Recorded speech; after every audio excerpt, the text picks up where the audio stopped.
السلام علیکم ورحمۃ اللہ وبرکاتہ۔ دوستو، آج ہم بات کریں گے ازبکستان کے بارے میں۔ ازبکستان وسط ایشیا کا خشکی سے محصور ملک ہے۔ اس کی سرحدیں مغرب اور شمال میں کاغستان، مشرق میں کرغستان اور تاجکستان اور جنوب میں افغانستان اور ترکمانستان سے ملتی ہیں۔ دوستو، یہ دنیا کا واحد ملک ہے جو چاروں طرف سے ایسے ممالک میں گھرا ہوا ہے جو کہ خود بھی سمندر سے محروم ملک ہیں۔ ملک کی قومی زبان ازبک ہے جو کہ ایک ترک زبان مانی جاتی ہے جو کہ ترکی اور دیگر ترک زبانوں سے ملتی جلتی ہے۔ چند ذرائع کے مطابق ملک کی کل آبادی کا تقریباً 42% تاجک النسل ہیں۔ دوستو، اس کی تاریخ کی بات کریں تو قبل از مسیح میں ایران کے خانہ بدوشوں نے وسط ایشیا کی ندیوں پر آبشاری کا نظام قائم کیا اور بخارا اور سمرقند جیسے شہر آباد کیے۔ اپنے محل وقوع کی وجہ سے یہ علاقے بہت جلد آباد ہو گئے اور چین اور یورپ کے درمیان ہونے کی وجہ سے اور آمد و رفت کا سب سے اہم راستہ بن گئے، جسے بعد میں شہر ریشم کے نام سے جانا گیا۔ چین اور یورپ کے تجارتی راستہ ہونے کی وجہ سے یہ علاقہ کافی مالدار ہو گیا۔ اس تجارت سے سب سے زیادہ فائدہ سوغدئی ایرانی قبیلے کو ہوا۔ 7ویں صدی عیسوی میں ماروا نہر کہلائے جانے والے اس علاقے میں سب سے بڑا انقلاب اس وقت آیا جب عرب قوم نے یہاں اسلام کا پرچم لہرا دیا اور یوں یہ علاقہ اسلام کے زیر آغوش آ گیا۔ 8ویں اور 9ویں صدی عیسوی میں یہ علاقہ خلافت عباسیہ کے زیر حکومت تھا اور یہی زمانہ تعلیم اور ثقافت کا سنہری دور مانا جاتا ہے۔ اس کے بعد ترکوں نے شمال کی جانب سے علاقے میں دخل اندازی شروع کی اور نئے صوبے آباد کیے گئے۔ ان میں بہت سے ایرانی نسل کے لوگ بھی تھے۔ 12ویں صدی تک کئی صوبے آباد کیے جا چکے تھے۔ اب باری تھی ماروا نہر کو متحد کرنے کی، لہٰذا انہوں نے ایران اور خوارزم کے علاقے کو ملا کر ماروا نہر کو ایک بڑے صوبے میں منتقل کر دیا جو بحر ارال کے جنوب تک پھیلا ہوا تھا۔ 13ویں صدی کے اول میں منگول کے چنگیز خان کی چنگاری یہاں بھی پہنچی اور پورے علاقے کو تہس نہس کر دیا اور ایرانی بولنے والوں کو وسط ایشیا کے دوسرے علاقوں تک دھکیل دیا گیا۔ امیر تیمور کے زمانے میں ماروا نہر نے پھر سے پھیلنا اور پھولنا شروع کیا اور اس بار اس کا مرکز سمرقند تھا۔ تیمور کے بعد یہ صوبے کئی حصوں میں بٹ گئے اور 1510 میں ازبک کے قبائل نے وسط ایشیا پر اپنا قبضہ جما لیا۔ 16ویں صدی میں ازبک میں دو مد مقابل خانیت آمنے سامنے ہوئے، خانیت بخارا اور خاندان خیوا۔ اس زمانے میں چونکہ سمرقند سفر کامیاب ہو رہا تھا لہذا شہر ریشم زوال پذیر ہو گیا۔ خانیت کو ایرانیوں سے جنگ لڑنی پڑی اور ان کا کوئی ساتھی بھی نہیں تھا۔ شمالی گھمکروں نے ان پر حملے شروع کر کے ان کو کمزور کر دیا تھا اور وہ الگ تھلگ ہو گیا۔ 1929 سے لے کر 1941 تک کے درمیان میں ایران کے نادر شاہ نے خانیت کو ایک علاقے تک محدود کر دیا۔ 19ویں صدی کے اول میں 3 ازبک قبائل خانیت بخارا، خانیت خیوا اور خانیت خوقند نے اپنی پسپائی سے ابھرنے کا ہلکا سا دور دیکھا، لیکن صدی کے نصف آتے اس کی زرخیزی اور تجارتی مالداری کو روس کی نظر لگ گئی۔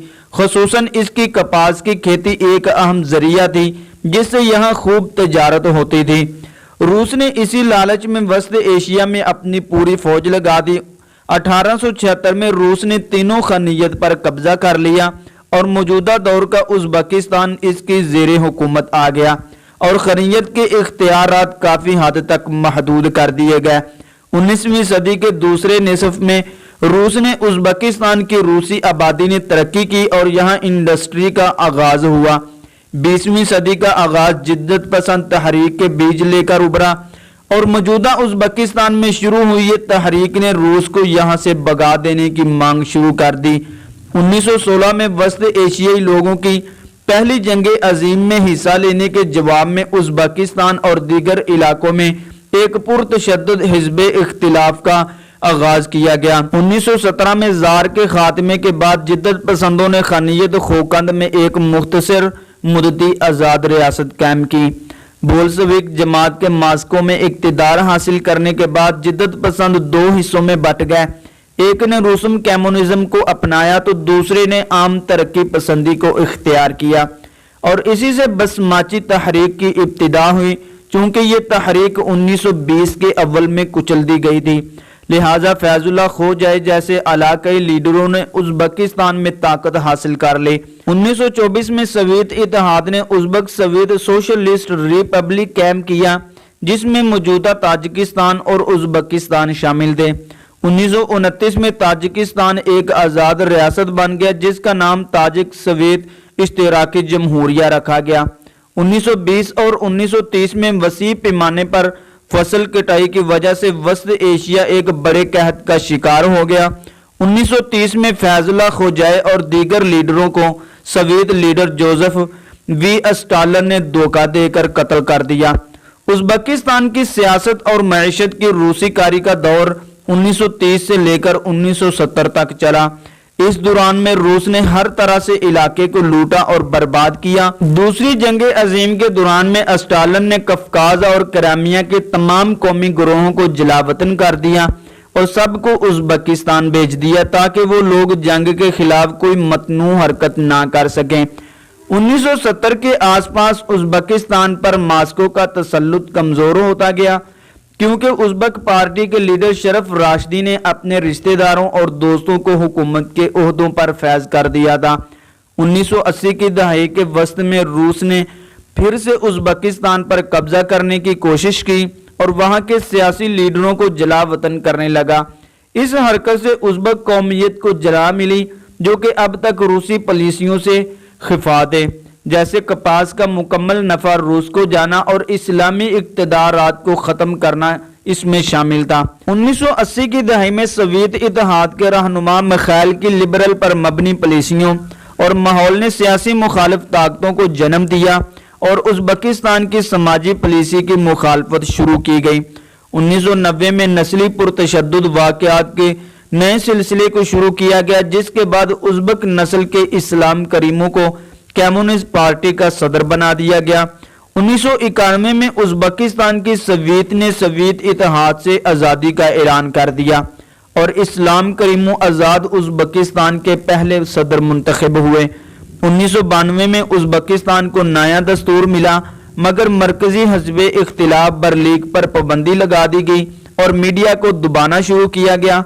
1995 میں نیشنل ریفرنڈم کے ذریعے اسلام کریموں کے دور حکومت کو 1997 سے 2000 تک بڑھا دیا گیا۔ مشرقی ازبکستان میں 1998 اور 1999 میں پرتشدد واقعات کا ایک نیا سلسلہ شروع کیا گیا، جس کی بنا پر اسلام پسندوں کو نشانہ بنایا جانے لگا۔ 2000 میں کریموں کو بلا اجماع صدر منتخب کیا گیا، مگر انتخابات کا یہ طریقہ بین الاقوامی تنقید کا نشانہ بنا۔ اسی سال کے آخر میں ازبکستان نے تاجکستان کی سرحد پر کانوں کی کھدائی شروع کی، جس سے دونوں ملکوں کے تعلقات سنگین ہو گئے اور ازبکستان دنیا بھر میں علاقائی گنڈے کے طور پر جانا جانے لگا۔ 2000 کے آس پاس پڑوسی ریاستوں کرغزستان اور ترکمانستان کے ساتھ تعلقات کشیدہ ہو گئے۔ 2006 میں کرغزستان کے ساتھ اس وقت مزید خراب ہو گئے جب ازبکستان نے ان ہزاروں پناہ گزینوں کا معاوضہ مانگ لیا جو فسادات کے دوران میں انڈی جون سے کرغزستان چلے گئے تھے۔ 2006 میں کریموں نے خود مختاری جاری رکھی اور حکومتی افسران اور عہدیداروں کو برطرف کرنا بند نہیں کیا، یہاں تک کہ نائب وزیر اعظم کو بھی انہوں نے نہیں بخشا۔ ازبکستان وسط ایشیا میں واقع ایک ملک ہے۔ اس کے جنوب میں ترکمانستان اور افغانستان ہے۔ اس کا کل رقبہ 4,47,000 مربع کلومیٹر ہے، جو کہ ہسپانیہ یا کیلیفورنیا کے برابر ہے۔ یہ مشرق سے مغرب 1425 کلومیٹر اور شمال سے جنوب 930 کلومیٹر تک پھیلا ہوا ہے۔ اس کی سرحد جنوب مغرب میں ترکمانستان، شمال میں قازقستان، جنوب میں تاجکستان اور مشرق میں کرغزستان سے ملتی ہیں۔ ازبکستان نہ صرف وسط ایشیا کی سب سے بڑی ریاستوں میں سے ایک ہے، بلکہ یہ واحد ریاست ہے جس کی سرحدیں باقی 4 ریاستوں سے ملتی ہیں۔ کیونکہ بحر قزوین کا تعلق کسی سمندر سے نہیں ہے، لہٰذا ازبکستان ان 2 ملکوں میں سے ایک ہے جو مکمل طور سے زمین بند ملکوں سے گھرا ہوا ہے، یعنی کہ یہ مکمل طور سے زمین بند ملک ہے جس کا کھلے سمندر سے بھی کوئی تعلق نہیں ہے۔ دوستو، ازبکستان کی آب و ہوا کافی مختلف ہے۔